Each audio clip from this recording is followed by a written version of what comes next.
Bloomington's home sales in the month of August were quite impressive.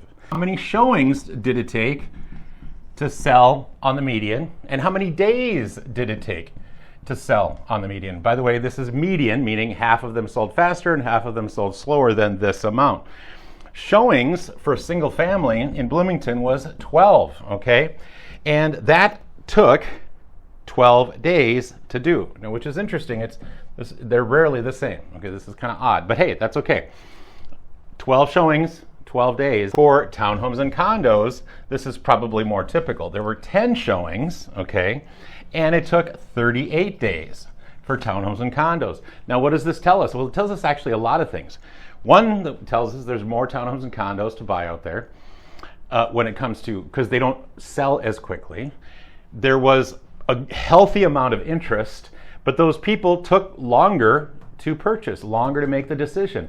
Why? Well, there's a whole bunch of answers to that, but townhomes and condos are very different because you're buying the building and you're buying the interior.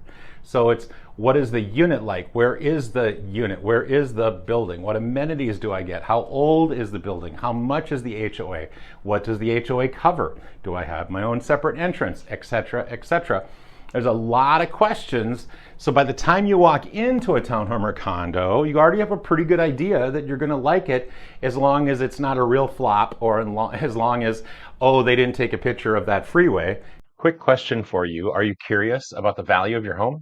If you are, I have just the thing for you. Just scroll down below where you're watching the video right now, and then where you'll see free market value report. And you click on that link right there next to it, and it will go to this website, which is my website. You'll type in your address, and then you'll push that green button. It will ask you for your email address, and then it will send you an email, and it will be an automated valuation of your home. The only other person who knows that you did it is me, and I'll keep it quiet. I will send you a thank you, however, but other than that, no one else will know. Bloomington is a physically large place, okay? It's a very large community. It also has a lot of different types of homes.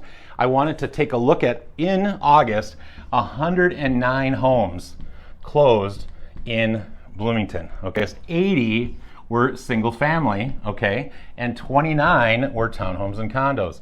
Usually this is a little bit higher, okay? But my point is 109 homes closed, and by the way, this was the highest amount of closed, tied for the highest amount in the last 2 years. When we look at the list price to sale price ratio, single family homes went up 0.8%. So the average seller got 0.8% more than their list price, okay? Townhomes and condos, the average seller got 3.7% less than what they had asked.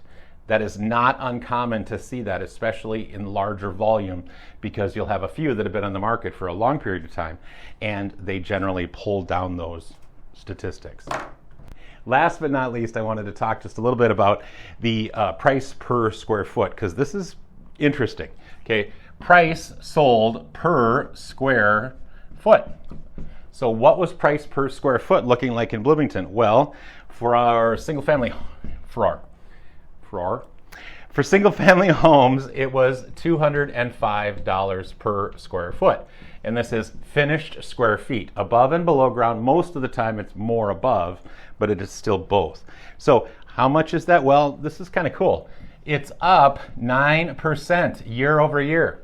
From August of 24 to August of 25, 9%. That's really heavy. Now again, it's month to month, but year over year, 9% is pretty impressive. Townhomes and condos, however, not as impressive, but not that horrible either.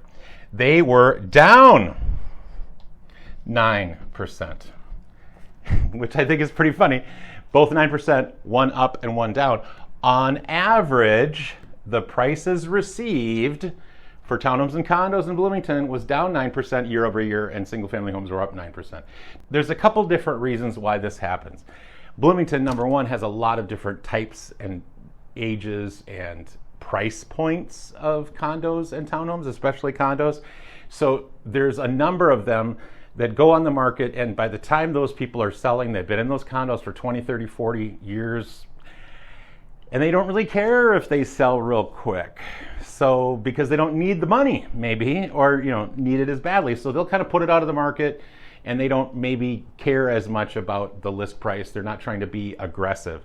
So given everything equal, in Edina, Bloomington, and Minnetonka especially, most of the condos that go on the market that are the older condos, those generally sit a little longer than the newer, fresher condos.